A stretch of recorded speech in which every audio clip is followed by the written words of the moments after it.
نحمد الله تعالى ونصلي ونسلم على رسولنا الكريم أما بعد فأعوذ بالله من الشيطان الرجيم بسم الله الرحمن الرحیم۔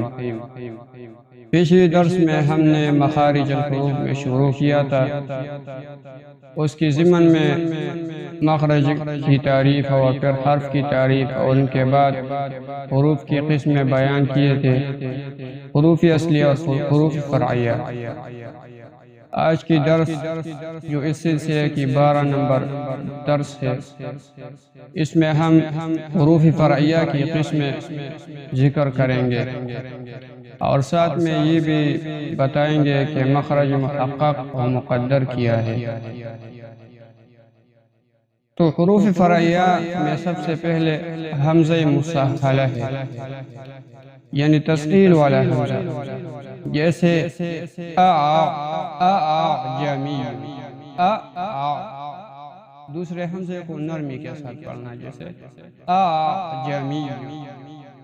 اس کا دوسرا حمزہ مسہلہ تثقیل سے ہے، اور تثقیل نرمی کو کہتے ہیں، یعنی نہ پورا حمزہ ادا کرنا اور نہ بالکل الف، بلکہ دونوں کے درمیان سے ادا کرنا۔ نمبر 2 الف ممالہ ہے، یعنی امالے والا الف، جیسے مجرہا کی الف۔ اب ایک حرف کو نہ پورا فتحہ ادا کرنا اور نہ خالی سیاہ ادا کرنا، بلکہ دونوں کے درمیان ادا کرنے کو امالہ کہتے ہیں۔ نمبر 3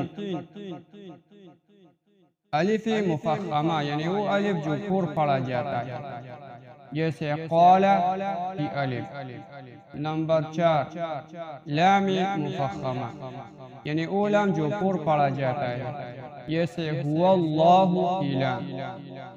نمبر 5 نون مخففات، یعنی اخفاء والا نون اور ادغام ناقص والا نون۔